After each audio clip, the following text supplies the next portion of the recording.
That is a really tricky question. I think the first thing, I'm sure there are many things, but I think the first thing that does come to my mind is definitely the ocean. I think just being, I really need the ocean in my life on an everyday basis, I feel. Because I think every time I go close to an ocean, the vastness is something that deeply inspires me. And also, it's so incredibly mysterious. And there is something about returning to the womb almost always whenever I dunk myself into the ocean, whether I'm just afloat on it, whether I'm sitting beside it, whether I'm like diving within it. There's just always so much of a holding that I receive being beside an ocean. So I think I definitely relate and find myself um, being inspired by the ocean on an everyday basis. Yeah. Wow. I think I've crafted my life largely around being surrounded by nature almost at all times. I think whether it's been in every part of life. So I think it's a big I can't even ever think of one space, but I think there is a recurring memory which I always return to, particularly because this landscape is now lost.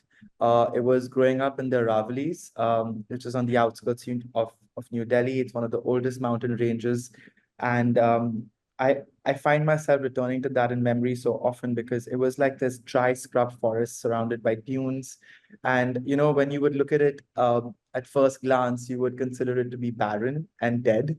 But my childhood was literally on these on this range, and spending so much time in it is what made me really realize that how deeply inspiring and full of life that habitat was.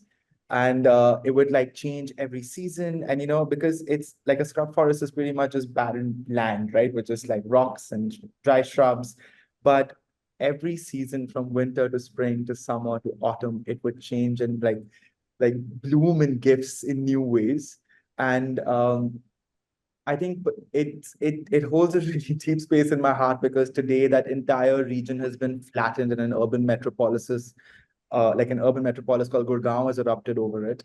So when I return to it, it's just not there anymore. And it's funny because when I talk about it, I do wonder would people ever really relate to what I'm saying? Because when what they will see today is just like this sprawling, really terribly planned city.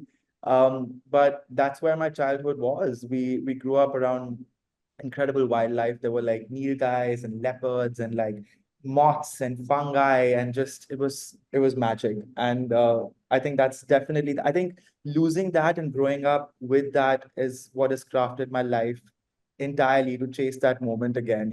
And it's sort of been like it's been a it's a part of my roots for sure, I think. Yeah.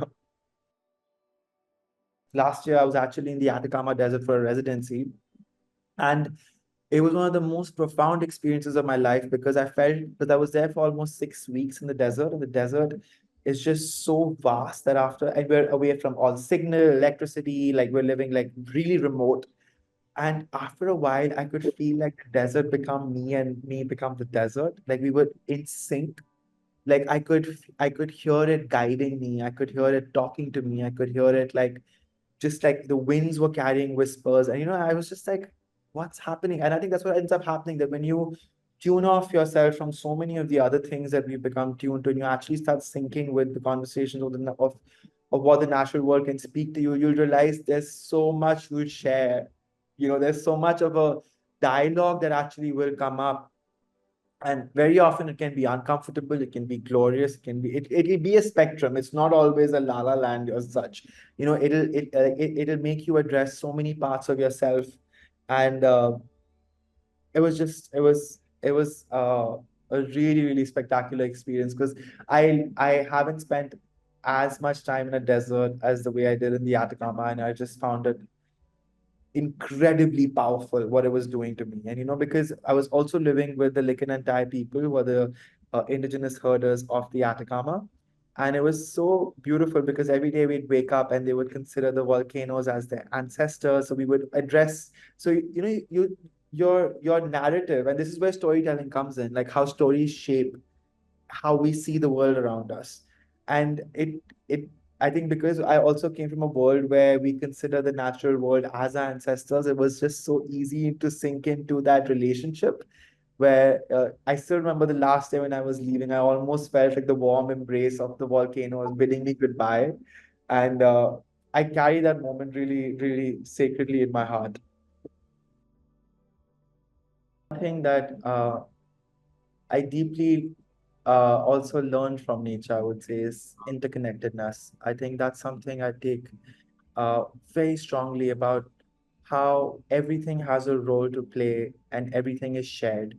You know, there is this beautiful network that is so symbiotic and so balanced, and you'll often see it in many ways, even in, like in small ways, about how sharing appears in nature, about how respect appears in nature, about how interconnectedness appears in nature. Like, I'll tell you this short story. Like, there's this beautiful place in Rajasthan, where the demoiselle cranes basically come. They used to basically migrate over uh, the desert to, go ahead. But the villagers there started seeing these beautiful cranes pass by, and they were like, "Oh my God, the cranes are passing over our homeland, and they must be hungry." So the villagers started leaving food for the cranes over there, and eventually the cranes actually stopped even going ahead because they realized that, oh, this is a place with great food and water.